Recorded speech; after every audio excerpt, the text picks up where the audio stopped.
Imagine pulling into your driveway after a long day, exhausted, mind already on tomorrow's schedule, only to find a man in a high-visibility vest standing in front of your SUV with a gun on his hip.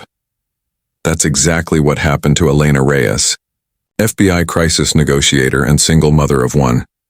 She had just left a late-night briefing at the Sacramento field office, her thoughts drifting to her daughter asleep at home, when she turned onto the quiet streets of Fairgrove Ridge. The maple tree in front of her townhouse was barely visible in the dark, its silhouette a familiar comfort, but as her headlights swept across the pavement, they caught the reflective strip on a man planted firmly in the middle of her driveway. He didn't move, didn't wave, just stood there, arms crossed, hand resting near his holster. Elena's pulse didn't spike, not yet. Years of training kicked in before emotion could take over. She rolled the window down halfway, voice calm. "Evening," she said. "Can I help you?" The man stepped forward, eyes narrow, jaw tight. "You live here?" he asked, not as a neighbor but as a judge. Elena Reyes wasn't just any resident. She was a seasoned FBI agent with over 15 years of experience de-escalating volatile situations, from hostage standoffs to armed suspects in high crime zones. At 38, her dark brown hair was pulled into a tight bun, her posture relaxed but alert. She wore a simple gray jacket over a navy blouse, no badge in sight, no uniform to announce her authority. She came home late, left early, and lived quietly, the kind of person who blended into the background. That night she was just a mother returning from work, not a federal agent walking into a crisis. But the man in front of her, Garrett Miles, didn't see a neighbor. He saw an outsider. He saw a threat. His vest read "Safety Chair" in bold white letters, and he wore it like a badge of honor. "Haven't seen you around," he said, fingers tapping the grip of his holstered pistol. "This is a private community. We keep track of who comes and goes." Elena exhaled slowly, keeping her hands visible. "I live in Unit 314, she said. "I've been here 6 months." Garrett didn't blink. "No one's seen you at meetings, no one knows your face." The air grew heavier. Curtains twitched in nearby homes. Porch lights flicked on. Elena could feel eyes on her, not just from Garrett, but from the entire block. She didn't reach for her purse, not yet. Instead, she kept her voice even, measured. "I'm coming." "Home from work," she said.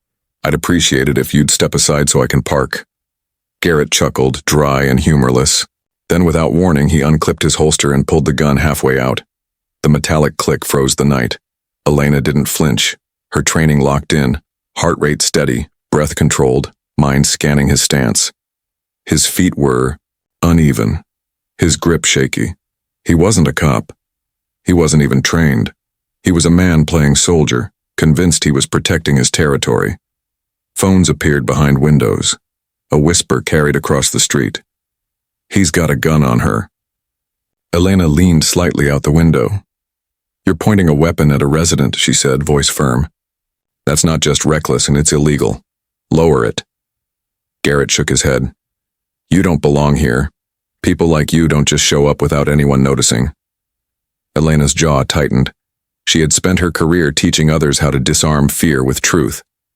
Now she had to do it in her own driveway. "Garrett," she said, using the name stitched on his vest, "I'm not your enemy. You don't need a gun to keep this neighborhood safe. You need to put it away." He sneered. "I've been watching. This block for years. I know who belongs. I know what trouble looks like." Elena almost laughed, not from humor but disbelief.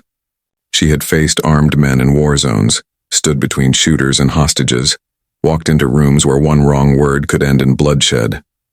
And now she was being judged by a man who thought safety meant suspicion. "You're looking at trouble," she said, "and you're pointing at the wrong person." A woman called from a nearby porch. Garrett. Maybe she does live here." He snapped his head toward her. "Stay inside, Linda. I've got this under control." The gun swung slightly, and Elena's muscles tensed. Oh, weapon waving in a residential street wasn't protection. It was a ticking bomb. "You want proof?" Elena asked. Slowly, she pressed the garage remote. The door groaned open. The motion light flicked on, illuminating the empty space inside. Gasps echoed. "That doesn't mean anything," Garrett shot back. "You could have stolen that." Elena's patience thinned. "You're escalating a situation that didn't need to exist." She stepped out of the SUV, palms raised. "Look at me," she said. "I'm standing in my own driveway, in front of my own garage. You're the one with the gun. You're the one breaking the law." His eyes flicked to the houses. Phones were recording. Red lights blinked. The weight of being watched pressed down on him, but pride held him upright. "I'm authorized," he muttered. "The HOA voted me in."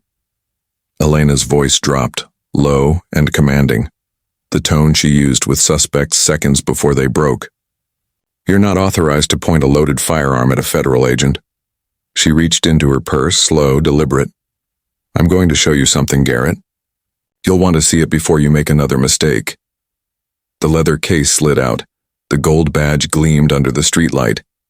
"I'm Special Agent Elena Reyes, FBI Crisis Command. I live here, and you're one breath away from destroying your life." The silence cracked. Gasps burst from porches. "She's FBI. Oh my God." Garrett froze, staring at the badge like it had slapped him. His grip loosened, but not enough. "You're lying," he whispered. But the fire in his voice was gone.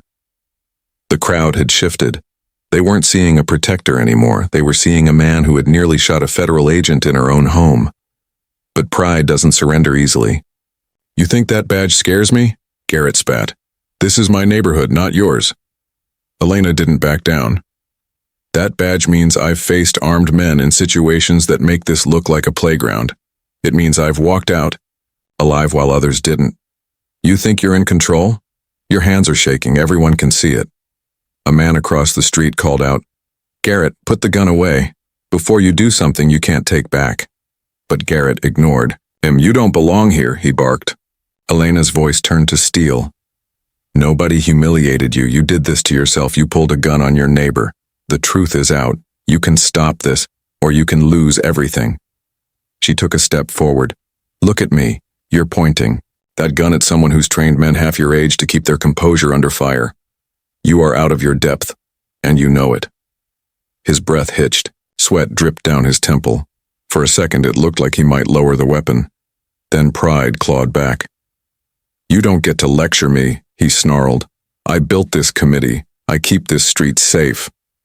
Elena cut through the noise. "Safe? You're aiming a loaded weapon at a federal agent in her own driveway. That's not safety, that's recklessness." A neighbor's voice cut through. "Someone called 911, the cops are on their way." Panic flashed in Garrett's eyes. The sirens grew louder, red and blue lights spilling across the houses. 2 squad cars screeched to a stop. Officers stepped out, weapons drawn. "Drop the gun, now!" Garrett turned toward them, gun still in hand. "She's lying," he shouted. "She doesn't live here." An officer barked, "Mr. Miles, you're aiming a firearm at a federal agent. This is your final warning." Elena lifted her badge. "FBI Tactical Command. He's been threatening me for 10 minutes. The word FBI hit the crowd like thunder. Garrett's face twisted. "I was doing my job," he screamed. "I was protecting this community." Elena shot back. "You nearly pointed that gun at a child 2 doors down. That's not protection, it's endangerment." The officers moved closer. "Drop the weapon." Garrett wavered. His arms trembled. Pride fought fear. But pride, tie slow. Finally, with a guttural sound between a growl and a sob, he lowered the pistol. It clattered on the driveway. The officers surged forward, disarmed him, cuffed him. "You're making a mistake," he shouted. "She doesn't belong here." But no one was listening anymore. The crowd murmured. Some approached Elena. "Glad you're okay." Others glared. A woman marched up. "If you really lived here, people would have seen you." Elena turned, calm. "I work 12-hour shifts for the FBI. I come home late, leave early, and spend my time with my daughter. Is visibility at barbecues the test for belonging?" The woman had no answer. The next day, the HOA called an emergency meeting. Over 60 residents packed the clubhouse. Voices clashed. Garrett was protecting us. He nearly shot a federal agent. Elena stood, voice steady. I didn't want to be here like this. But on Tuesday night I was met not with safety, but with a gun. Safety doesn't come from untrained people waving weapons. It comes from trust. From accountability. A woman rose. I thought Garrett made us safer, but watching him wave that gun, I realized he was feeding his own need for control. The vote passed. Garrett was removed. Armed patrols banned. That night Elena sat in her kitchen, phone in hand. Her colleague Marcus asked, "You holding up?" She sighed. "I've had guns pointed at me before, just not in my driveway." He said, "You kept him from making the worst mistake of his life." She whispered, "What if I hadn't been trained? What if it had been someone else?" The truth settled. Real safety isn't about fear. It's about judgment. Because the real danger wasn't the gun.